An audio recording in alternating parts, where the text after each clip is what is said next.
Namaskaram, Ashwin. Sadhguru, namaskar. Yeah. So, you're doing well in Chennai. Chennai is exploding with all these infections, huh? Initially, I felt like I was okay, but now I'm getting really edgy. I want to go out and play or do something like that. I'm getting really edgy inside the house. No, but Tamil Nadu was well controlled in the beginning, first 3 weeks, but now it's going off. But isn't it like the fact that it will go in high numbers all over the country? I don't know, because the numbers are increasing every day. It's getting a little concerning. Yes, it is. At the same time, almost 70% or 75% is within 20 districts.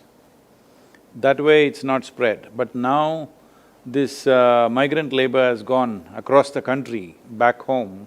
So will they spread it there is a question. But I generally feel the rural population may be having enough immune system within themselves that they may not be casualties there big time except very vulnerable, very aged group of people. See, everybody is talking about this herd immunity and all this stuff. If you go that way, if you go towards herd immunity, you will wipe out the geriatric population in the country or in the world. So, that is not really an option, but if it goes away, runs away in that direction… But Sadhguru, tell me something in this current situation where we are standing. What is the direction that people should look for? Because at one side of it, a lot of people are looking for livelihoods. A lot of people, I mean, thankfully we are all blessed. I'm in the blessed category where I can still have sufficient to eat on a day-to-day basis and still manage to handle my anxieties. Then there are another set of people who are struggling to run their businesses. The economy is suffering. What is the answer to this? How long will people have to bite the bullet? See, no nation can afford to close itself down forever, okay? We have done exemplarily well, actually. Over 65 days, we've been closed. I think with 95% pass mark, maybe 2 to 5% might have failed, but largely we've done that. But the nature of the virus is such, if there is one person left with infection, he will again start a new cycle. That's how it is, because even if you have been infected once and you come out negative later, still you're vulnerable to infection. That is what we are seeing. So having said that, it is… unfortunately, maybe in the end we only have to think of herd immunity, but that will be a terrible thing because our parents, grandparents will all get wiped out. That's what it means. So, there is… see, there is no clear voice from the scientific community anywhere in the world to say this is the nature of this virus, we can do this. There is no clear voice about that because nobody has figured out what exactly it is. There is still debates going on. I was talking to, this Global Doctors Association, and they are saying every day they are publishing now, writing 128 papers per day is being done, thousands of papers. Every day somebody is discovering something new about the virus and they're writing on it, 128 per day average is happening. So, that means we are that confused, all right? So, without a clear perception that this is the nature of the virus, this is how it'll behave, even if we don't find a vaccine, at least if we have a proper, treatment protocol, we can feel comfortable.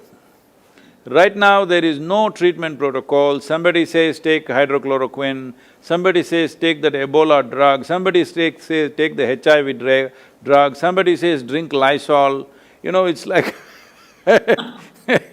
variety of things. Well, we are giving Nilavembu to everybody. We just shooting, we're shooting in the dark, literally. Only thing we can do is strengthening the immune system. For this we have protocols, which is what we are doing, and we are trying to mass, implement it as far as possible. Some simple yogic practice, little bit of care about what you eat, and a few other Ayurvedic and Siddha concoctions which will boost the immune system. This got nothing to do with the virus. something to do with us. With the ability to fight.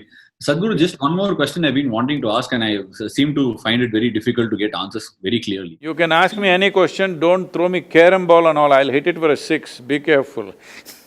No, I'll come to your cricket abilities very soon, Sadhguru, because I've seen you play all sport. I want to understand, what are you? Are you a bowler or a batsman, Sadhguru?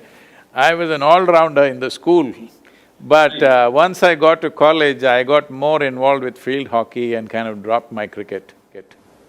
Okay, but did you find cricket exciting or hockey was a better sport? Hockey was more exciting because you were always on your feet and doing something. Cricket today, the way you guys are playing, whatever 2020, all of you are on the edge. But otherwise, those days, if they put you on the boundary, you just stand there for 20–30 minutes doing nothing in the sun, okay? So, it was not my cup of tea. Sadhguru, the question I wanted to ask was, in general, over the last… I've lived for 30 years, so in the 30 years, whatever has been struck, a massive earthquake in Christchurch, a tsunami in the borders, Indonesia, India, all these borders, for everything that has sort of been very emergency, we have found a mechanism to deal with it, right? At least, if not then and there, we've had a tsunami alert system, an earthquake, a resistant building mechanism, alerting people. All these things are always come about, and we boast ourselves as a very modern tech. We're very, very advanced in terms of technology.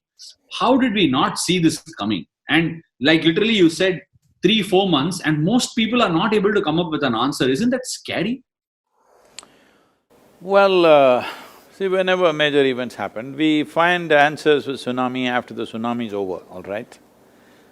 So next time, will it work the same way? We don't know. But natural calamities, there is a history of thousands of years of memory and history and experience of it. Even though we are surprised sometimes, we still know what it is because it hits you at a certain time and it's over. If a tsunami happened, 10,000 people died, that's it.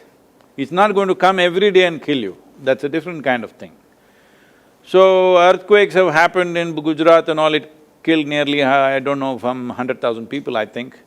So, but it's a one-time thing. Only thing is, it also destroys your property. This leaves your property, just cleans you up, all right? This is a different kind of thing. This is the nature of virus. In the last 50 years' time, of the 335 diseases, nearly 70% are zootonic. That means they've come from the animals, either bacteria or virus.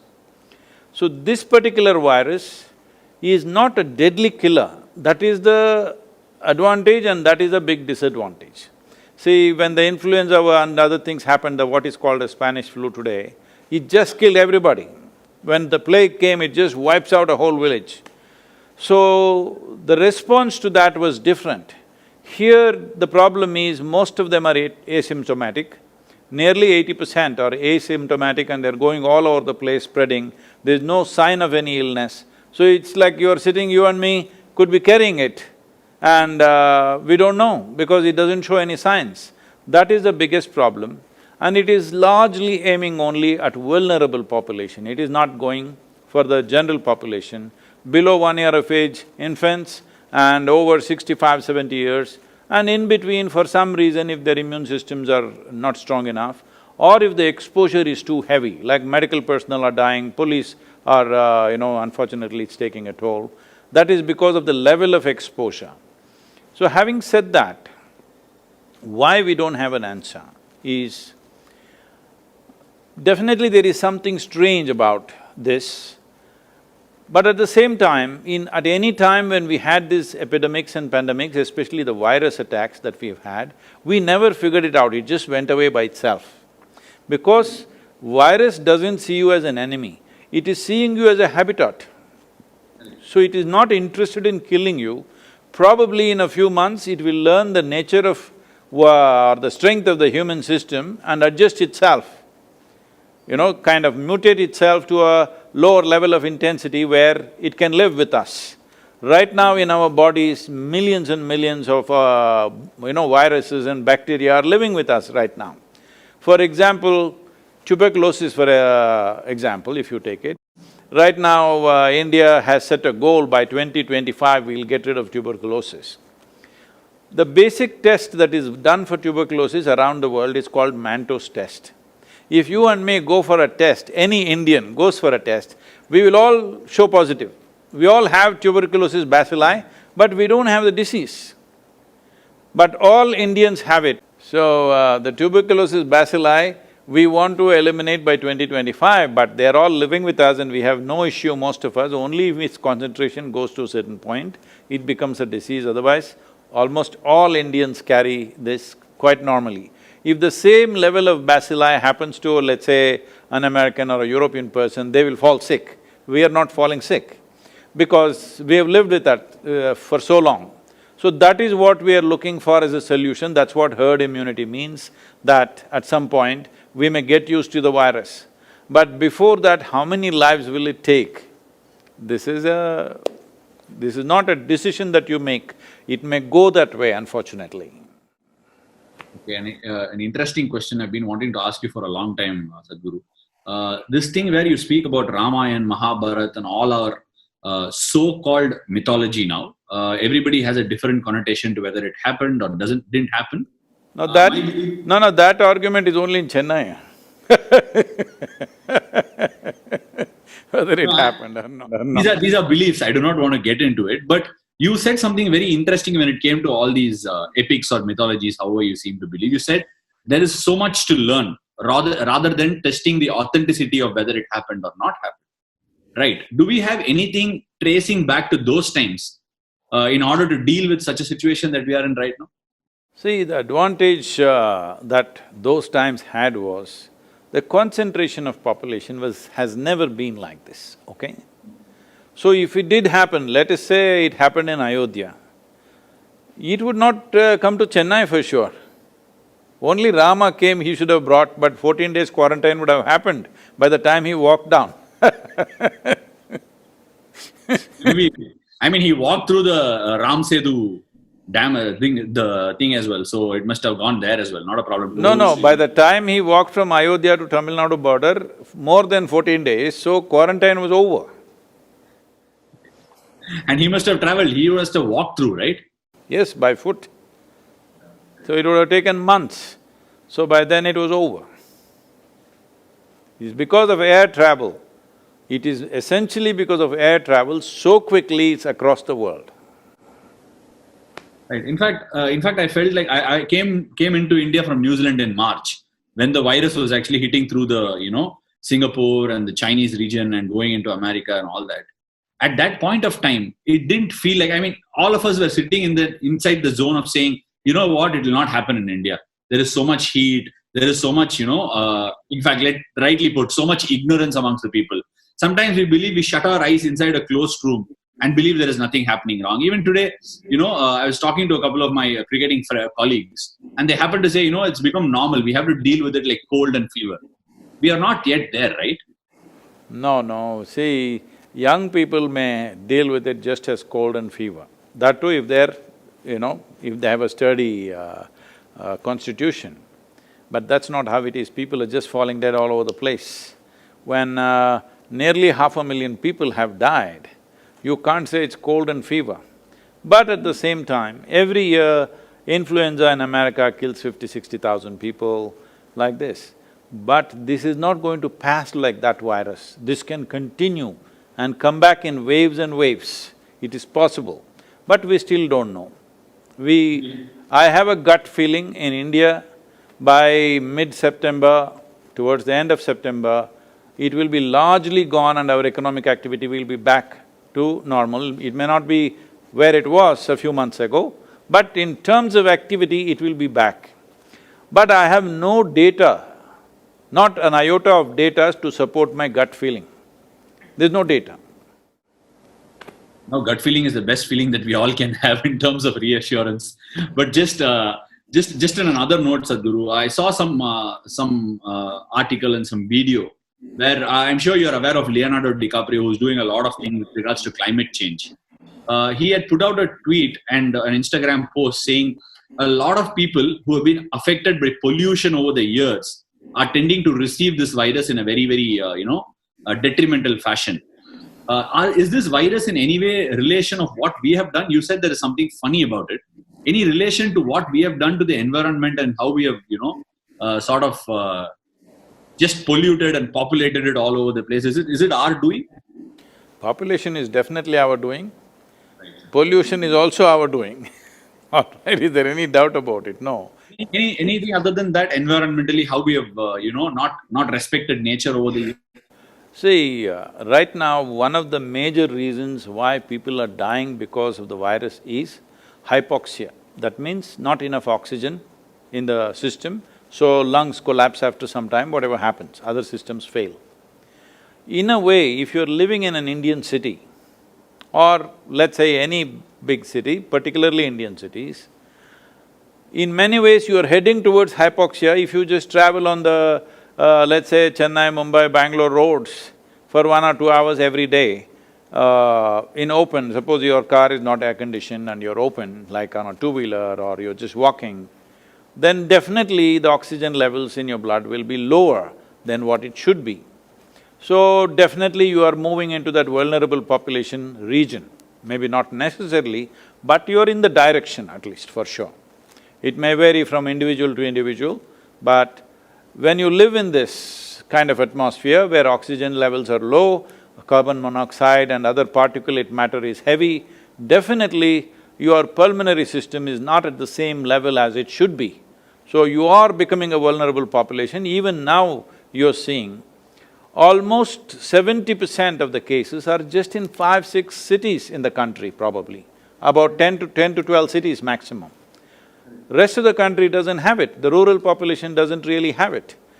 And one more thing that I've constantly been telling in the ashram, everybody is practicing right now is to stay in touch with the earth. If you stay in touch with the earth, your immune system is always many times stronger than other people. So this is one of the treatments we do for all the patients who come. I must tell you this situation. We used to… earlier, now we are calling it Rejuvenation Center, but at one time we used to call this Isha Yogic Hospital. There was a hospital. So about 10-12 doctors from Michigan area, from the Ford medical system, they came here because they were very interested in the yogic hospital. So I couldn't meet them, they were here for about 3 days and I'm talking many years ago, like about 22 years ago or so. So they came and after the third day, it seems they got very angry, they called me in the morning and said, Sadhguru, their doctors are all very upset, they want to leave right away. I said, what is the issue? We said, we don't know, they're screaming and yelling. I went to meet them. Then I said, what is the problem? They said, you said there is a yogic hospital. We walked around everywhere in the center, there is no hospital here.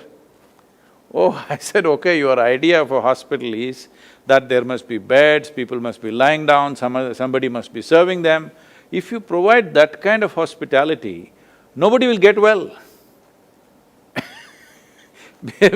See, children always like to fall sick. How old are your children, huh? They're about 5 and 3.5. Yeah, that 3.5 guy, watch him, because they like to fall sick. Because when they are sick, everybody does mo, poo, poo, poo, poo and all that. They love it, okay?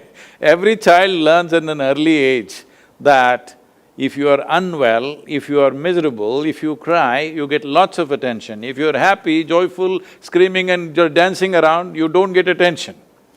This is a thing that every family has to change.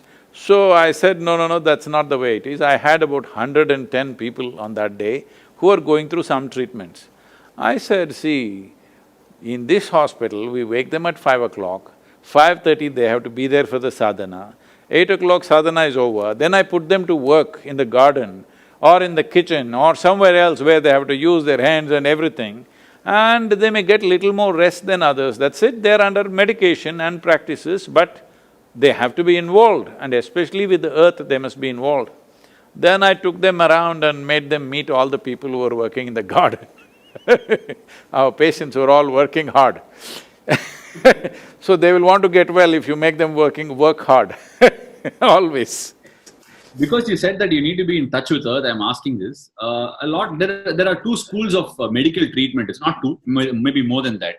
But off late I'm getting attached to this sort of theory where the body knows to treat itself. Are we over treating ourselves because we get an influenza or a virus? Is there a tendency that we over treat our body and kind of misguide it?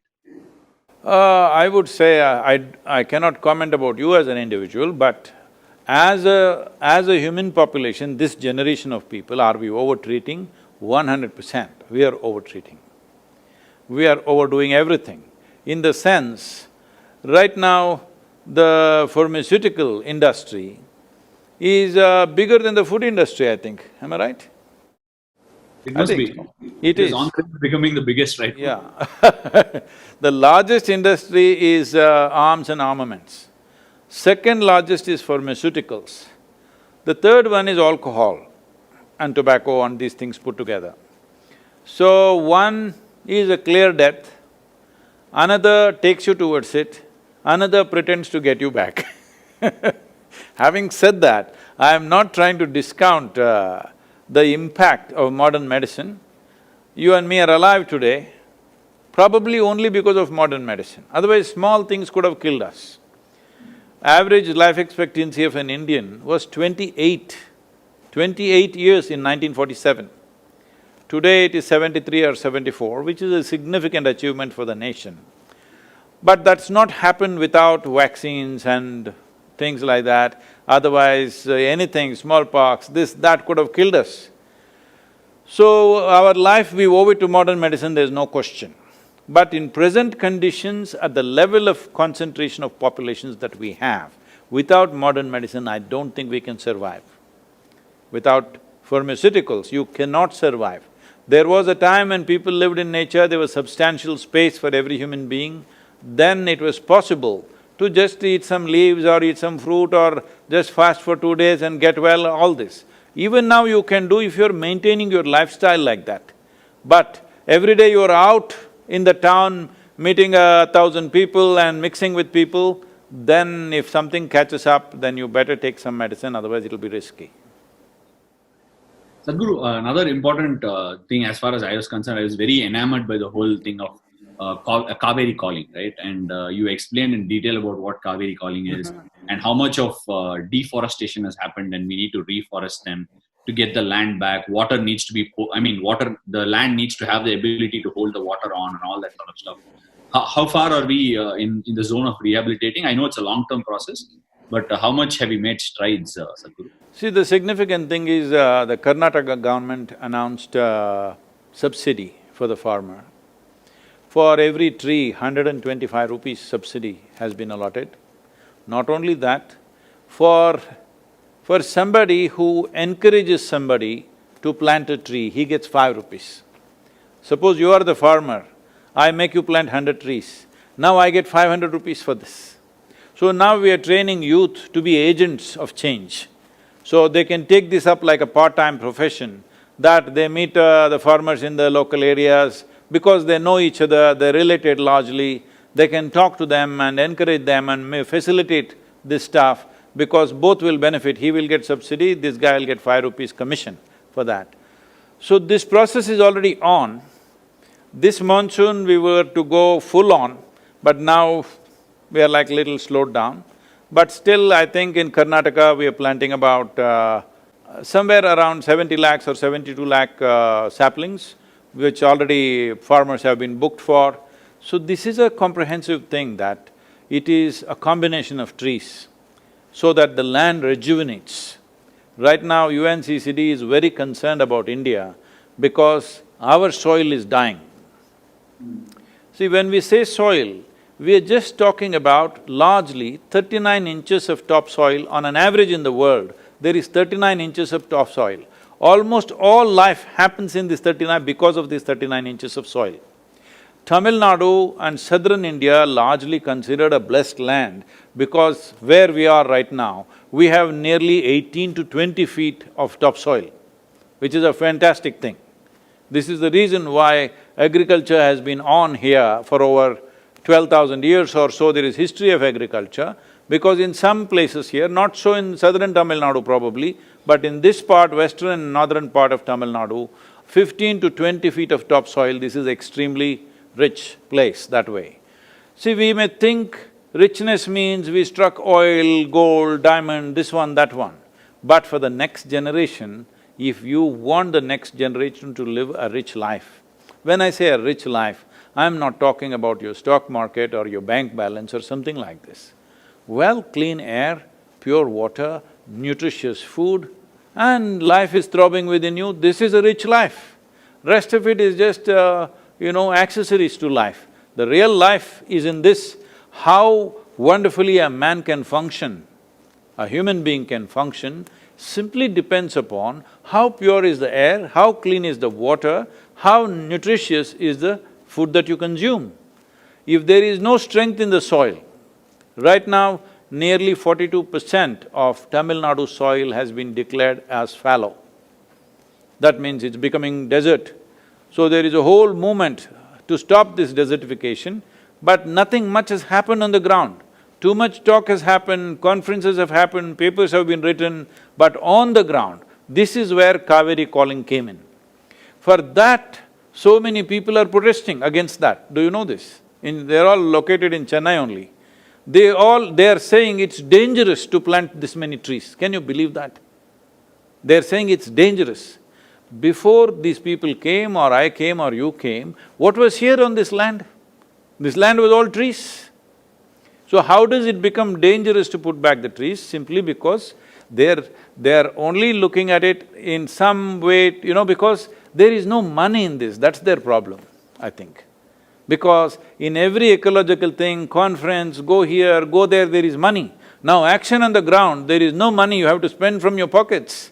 So, nobody is interested in this. But Karnataka government has taken the policy changes very quickly and very, very responsive. On the ground, things will happen there for sure. It should have happened much larger. We were preparing for a very big during the monsoon, but now we've kind of toned it down a little bit because we don't know when it'll become safe for our volunteers to go village to village, meet people, do these things. We are not sure about that yet. It doesn't look like… monsoon is about to start, already pre-monsoon showers are coming here. So anytime monsoon will start pouring within the next week's time. So we are still not ready because we don't want to send young people out there and suppose somebody, these are all dedicated people, we don't want to kill them, they're willing to give their lives, that doesn't mean we can take their lives, all right? So because of that, we've slowed down a little bit, but still over 70 lakh saplings will go. See, we must understand this, the difference between this and afforestation is that this is going into farmland, private land. That means they will take care of it because it's their commercial interest. That is the fundamental difference that I've been trying to beat it into everybody's heads, but after talking for hours, in the end they ask, where is the land? Really, I've just been seeing in various places I've been going and speaking to people who hold responsible positions, after explaining everything for 1 hour, in the end ask, all this is fantastic, Sadhguru, but where is the land? The land is in the hands of the farmer. Only if you make it lucrative for him, you can put back these trees, otherwise you will only talk about it. We have a lot of this discussion on farmers, right? Every year, pre-monsoon, post-monsoon, we hear small stories of farmers committing suicides, farmers struggling to pay off the debts. All these things are a regular feature. But aren't these people that are the ones that are putting food on our plate? Should we, like, for example, say like an engineering or a medicine, where we put children into it, promote the industry and make it a bigger industry? Is it time for us all to invest and say our children must feel agriculture is attractive? Has the time come really? 100% that needs to happen. If that doesn't happen, there's no food security for this country. Right now, we've taken some kind of rudimentary surveys. What I see is, not even 2% of the farm community want their children to go into farming. That is what it is. So in another 25 years, when this generation passes, who will grow food for you? Right now in this country, there are nearly 65% of the population who know how to conduct this magic of turning mud into food. Not a simple thing. But you're an engineering graduate, isn't it? I'll tell you, you come here, I'll give you 10 acres of good land, very fertile land. Grow 10 varieties of crops and show me, you will see it'll be a total failure. Even if you are an MSc in agriculture, still you will be a failure, generally, except a very few who come from that community, who know how to do this. Because the farmer looks illiterate, people think it's some silly thing to do. It is not, it is a very complex and very time-sensitive operations, the way it is done, the farming. Because the guy looks undernourished and badly dressed, we think it's something not important. You and me are eating only because of him. And it's not a small achievement, one of the greatest achievements of this nation is, we are managing to provide food for 1.4 billion people without any major imports of food. There's no any major import of food, actually, we're exporting a little bit, a few small things are coming in. But generally, we are able to provide. See, even in a situation like this, right now this virus situation, even now, during this pandemic, we have enough food. How to reach that person who has no money is another problem, but we have food in the country. Suppose you don't have food in the country, then that disaster is totally of a different nature. So farmer has done a fantastic job with no great technology, no great science, just with traditional knowledge.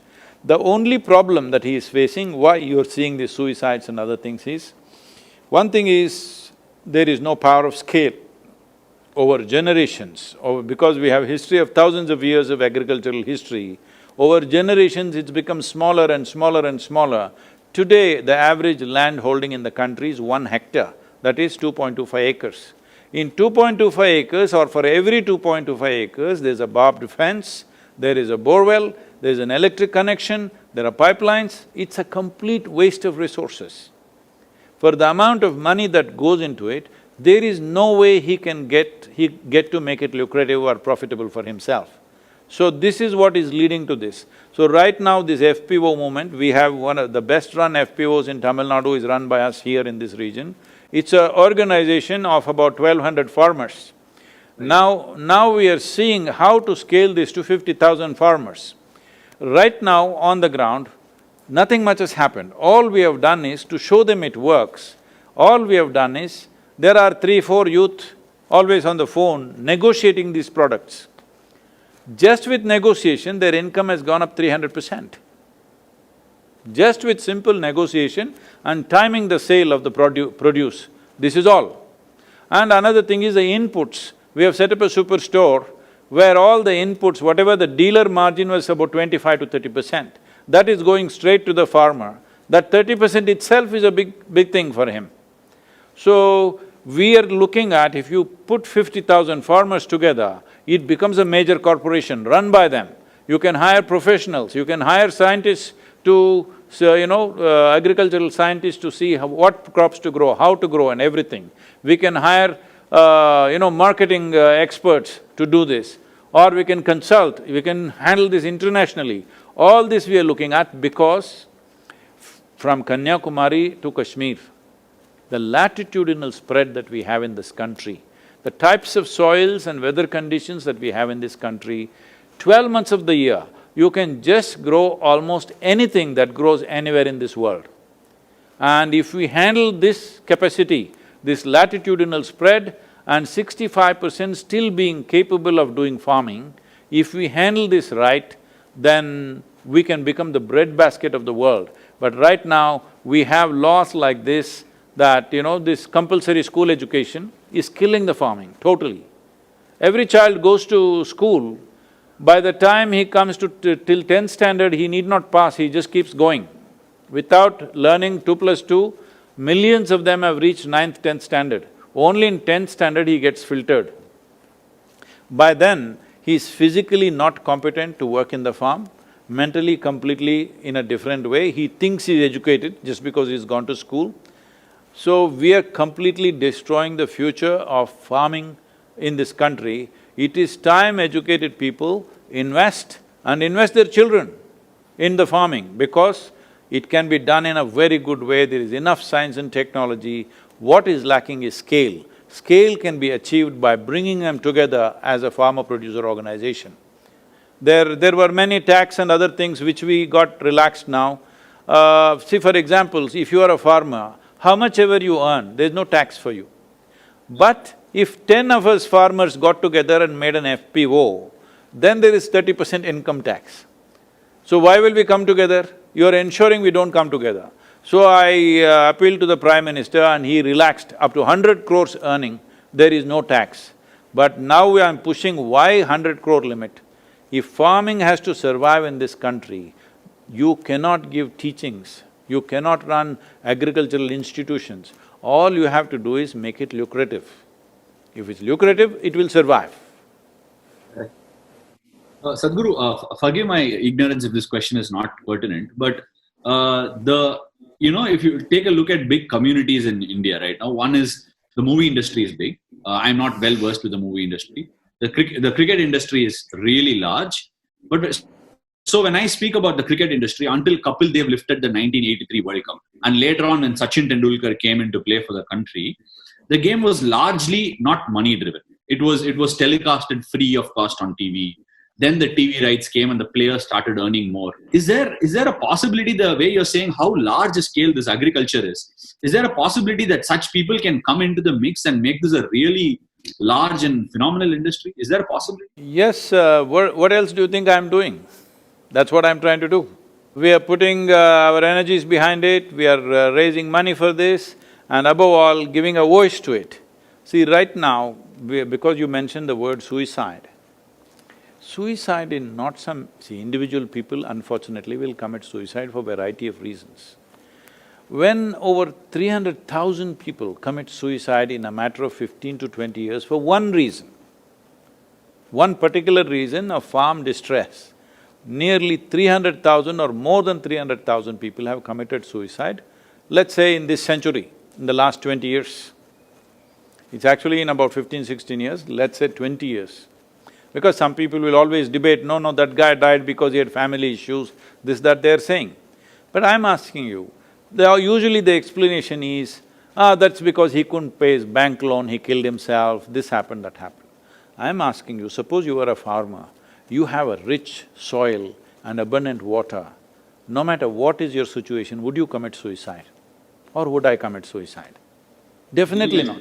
Right now, the distress is the soil is so poor. Soil is so poor. Why did it become poor? You can keep the soil rich only by putting organic content into it. See, soil is full of life. If you… I don't know if you've been in a rainforest or, in southern India itself, in Western Ghats, if you go inside the forest, just pick it up like this, you will see it's bursting with life, the soil. That's how it should be. But right now it is plowed and left open for 8, 9 months. It's really dead. First 9, 10 inches, 12 inches where the crop goes is completely dead.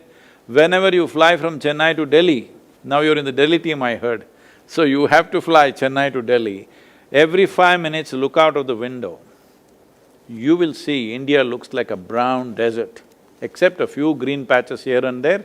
Most of it is a brown desert because these are all agricultural lands. When there is no crop, they're just plowed and left open to kill the soil. So this kind of practices we have come to because we saw Europeans doing massive, industry like farming.